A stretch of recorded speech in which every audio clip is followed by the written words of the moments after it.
Welcome to my vlog! And for today's video, samahan nyo kami dahil bibili tayo ngayon ng gaming laptop. At hindi basta normal laptop para sa school use. Yes, tama yung narinig ninyo. Pero bago ang lahat, nandito muna tayo sa Sbarro. Dito tayo magla-lunch. Bago tayo maghanap-hanap ng mga magandang models ng gaming laptop. Slice lang ng ano drinks mo?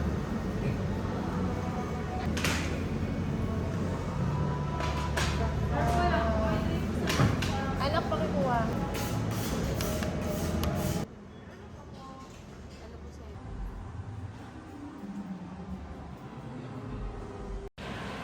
Kain muna kami.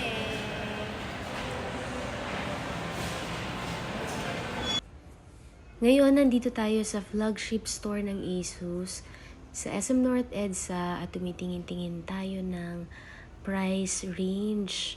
Napansin ko lang, no, napakamahal pala ngayon from 49,000 pesos to 100,000 plus pesos. Ganyan pala ang price ngayon ng mga laptop dito sa Asus.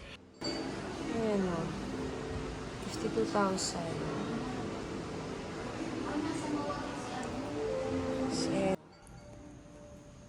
Gaming laptop ang kinoconsider na gamitin ng anak ko for academic or school use. Pansin niya na mas maganda yung mga advantages ng gaming laptop kesa sa normal laptop.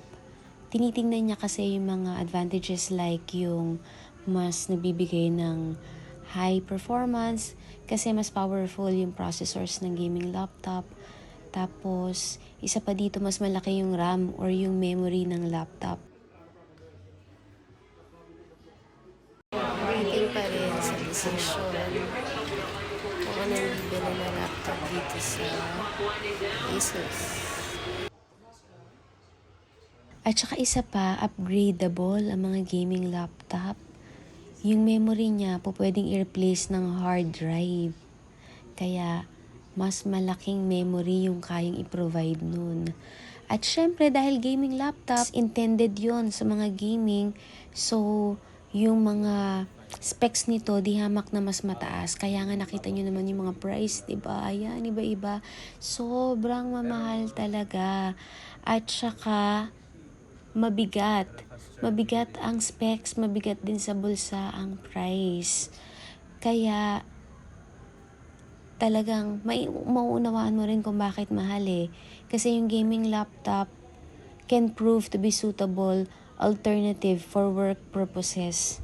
Hindi siya yung katulad ng mga typical lang na computer or yung mga pangkaraniwang laptop lang na ginagamit sa office or for school use. Kaya hinayaan ko siya eh. Kung yun yung choice niya, maganda naman talaga yung performance. Mas high yung performance, mas maganda yung graphics, mas maganda yung pag-render ng video, and mas complex yung software nito compare nga naman dun sa normal or yung conventional laptop.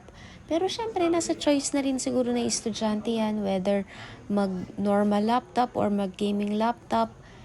Whatever suits you or whatever works for you, syempre, yun yung dapat sundin ng estudyante. And since siya naman yung gagamit, so siya yung namili dahil pinakita niya rin naman sa akin yung mga specs nito. And nag-agree naman talaga ako dahil yung operating system nitong gaming laptop ng Asus is Windows 11 Home.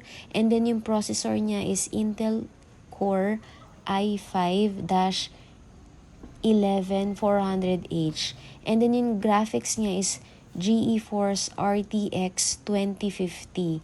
Yung display niya naman is 15.6 Full HD at yung memory niya is 8GB. And dahil upgradable nga, etong dito sa flagship store mismo, pinalitan nila from 8GB, ginawa nilang 16GB yung memory. Right then and there. Kaya sulit naman yung pagkakabili namin. Asus F15. Yun nga lang ang downside nito, grabe nung binuhat ko, ang bigat. Kasi ang weight pala nito is 2.30 kilograms. Ang bigat talaga. Ang bigat. Ako na nagsasabi na i-compare dun sa normal laptop. Yun lang yung downside Sa tingin ko ha, for me. Pero syempre sa mga katulad na ng mga ganyan, mga bata na estudyante, gusto talaga yan ang prefer. So, tiis-tiis na lang sa pagbibitbit. So, ayan, achieve na nga. Ready for school na. Thank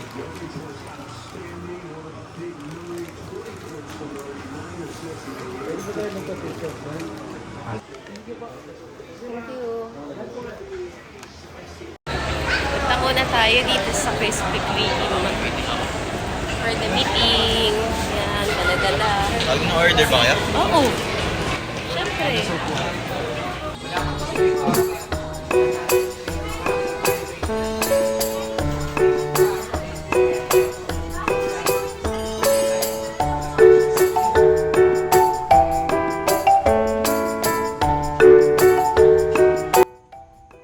So, ayan, dito lang muna kami. Umorder ako ng glazed donut at saka ng coffee americano.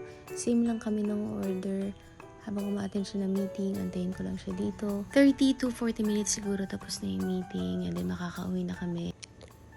Ma-share ko nga lang pala kasi ngayon lang ako nagkaroon ng idea na ang gaming laptop pala, okay din siyang gamitin sa mga paperworks, pang school o kaya office work, basta any kind of work na may kinalaman sa paggamit ng Microsoft Word o kaya Excel, PowerPoint, lalong-lalo na sa pag-i-edit ng mga videos.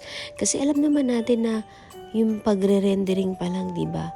Napaka-challenging na kasi po pwedeng maghang yung laptop. At saka isa pa yung memory kapag marami tayong nilalagay. Ang tendency niyan kakainin agad. Lalo pa naman tayo mahilig sa pictures, mahilig sa videos, hindi lang basta mga files or mga documents yung nilalagay natin or ini-store natin sa laptop. Kaya naisip ko, oo nga no, why not naman nga kaya na gumamit ng gaming laptop? Kung kaya rin lang naman ng budget. At saka siguro nasa preference na rin ng tao yun, 'di ba?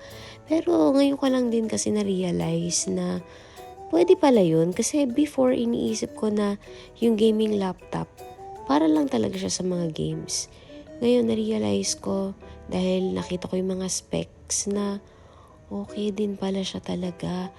So, ayun, may kabigatan nga lang din sa bulsa kung gaano kabigat yung specs. Pero maunawaan mo na rin naman, di ba?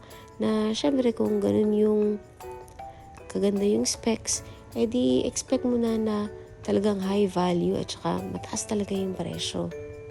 Ayun lang, gusto ko lang i-share. That's all for my weekend vlog. Thank you for watching. See you on my next vlog.